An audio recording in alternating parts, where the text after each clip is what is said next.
Jadi kalau saya sekilas baca itu Gosipul mengatakan salah satu alasannya itu adalah mikul dhuwur mendem jero gitu ya. Nah, ini kan konsep di Jawa, yang Gosipul itu ternyata belum paham yang dimaksud mikul dhuwur mendem jero.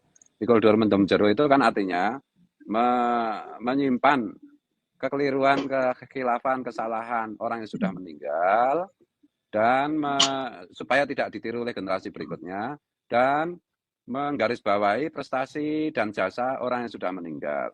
Nah, yang Gus Ipul lupa itu begini, konsep pikul dhuwur mendem jero, karena saya orang Jogja jadi saya lebih paham lah soal beginian.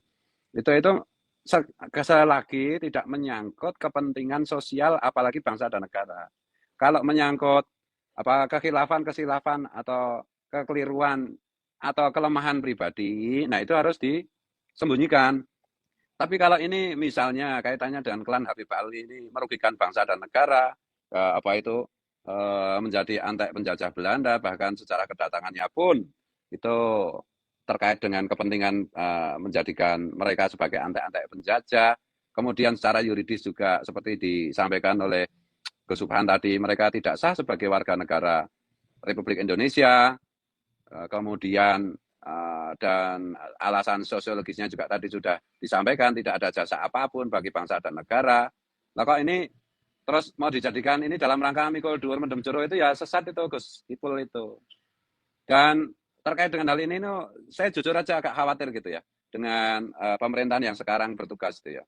Karena banyak sekali anak buah Pak Prabowo kok menurut saya terus blunder dan itu makin membebani Pak Prabowo gitu. Saya tahu bahwa pemerintahan ini kan karena kebijakan-kebijakan baru, pemain-pemain baru itu menimbulkan guncangan-guncangan seperti misalnya harga saham yang anjlok, kemudian pertumbuhan ekonomi yang diperkirakan oleh para ekonom itu sampai akhir tahun itu tidak akan beranjak mencapai 5% dan yang lain-lain gitu.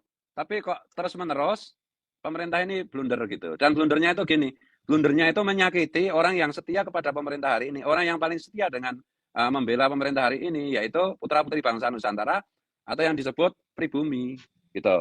Kok terus-menerus menyakiti pribumi itu saya heran ini. Harus demo mahasiswa. Ini kan soal persepsi ya, bukan masalah benar salah. Kalau masalah benar salah saya itu sebenarnya tidak melihat pemerintah itu melakukan kebijakan yang keliru yang salah. Khususnya di level keputusan presiden. Cuma di level implementasi dan di level gerak-gerik bawahan presiden, ya menurut saya kok makin terus-menerus menyakiti pribumi. Lah saya khawatirnya begini loh. Ini kan tinggal pribumi yang benar-benar setia dan percaya kepada Presiden Prabowo. Nah kalau pribuminya terus-menerus disakiti begini, kalau tiba-tiba mereka menjadi ikut-ikutan kecewa dan tidak percaya, ya habislah pemerintahan hari ini. Gitu. Jadi pemerintahan Prabowo hari ini itu di tengah idealisme presiden yang luar biasa, itu kan tentu saja akan dalam tanda petik itu dirusak, digerakkan oleh kekuatan-kekuatan asing untuk gagal, untuk dipersepsikan di depan publik sebagai pemerintahan yang tidak benar. Dan ini kan agak-agaknya sudah kelihatan. George Soros konon katanya juga sudah memainkan mata uang rupiah terkait dengan dolar misalnya. Kemudian di satu sisi begitu. Kemarin demo mahasiswa di UGM aja sampai malam itu nggak pulang-pulang misalnya gitu.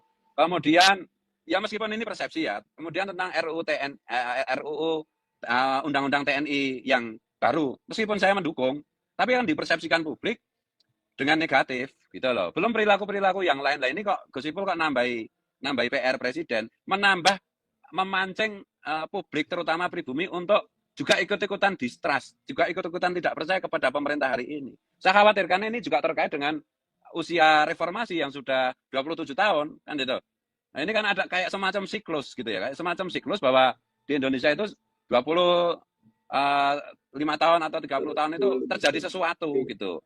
Nah ini misalnya juga, ya jadi misalnya begini juga, ngapain juga misalnya kemarin ini saya nggak tahu protokol kepresidenan itu gimana gitu. Saya itu menghargai Adi Hidayat, tetapi Adi Hidayat itu kan jelas bagaimana afiliasi politiknya. Kemarin mendukung Anies Baswedan, kemudian cara berpikirnya, mindsetnya itu masih bisa dikatakan khilafah gitu. Kemudian lebih dekat kepada garis Islam transnasional yang politis itu, yang dalam tanda petik itu berbahaya untuk kebangsaan kita, untuk kebinekaan kita, untuk Pancasila kita. Lah kok ya bisa itu protokol presiden kok mempertemukan Adi Hidayat dengan presiden tuh aneh bagi saya itu. Nah ini kalau begini caranya itu, apalagi dengan pejabat humor itu, saya itu gitu loh.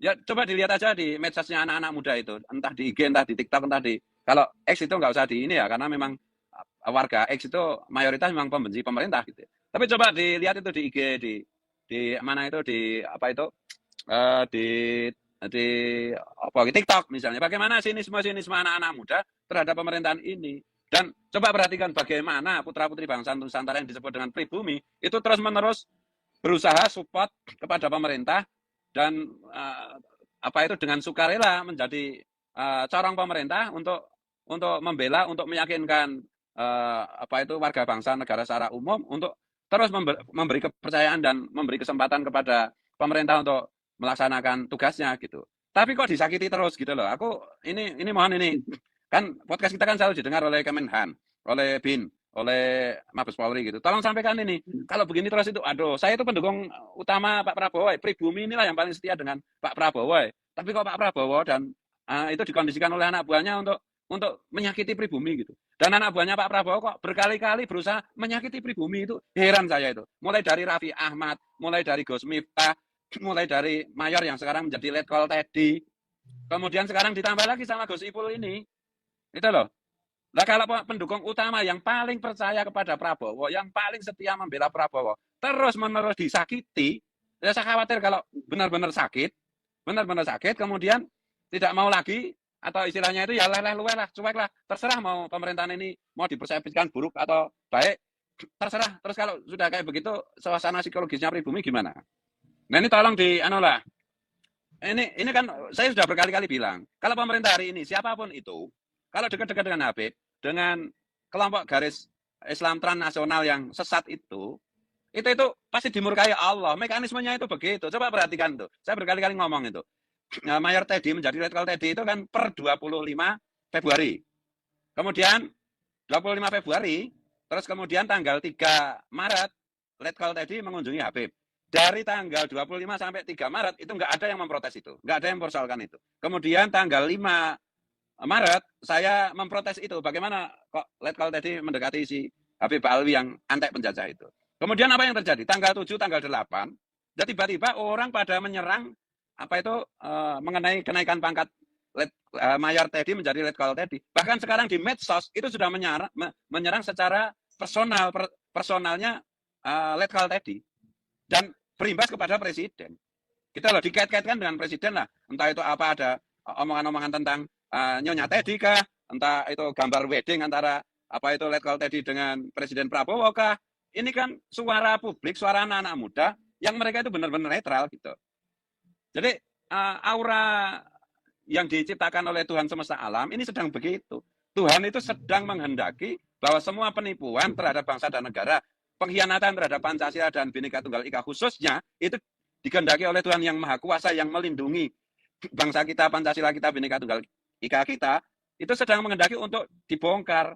Nah ini kok saya nggak tahu ini intelijen negara itu kemana gitu loh. Ini kan politik ini soal persepsi gitu.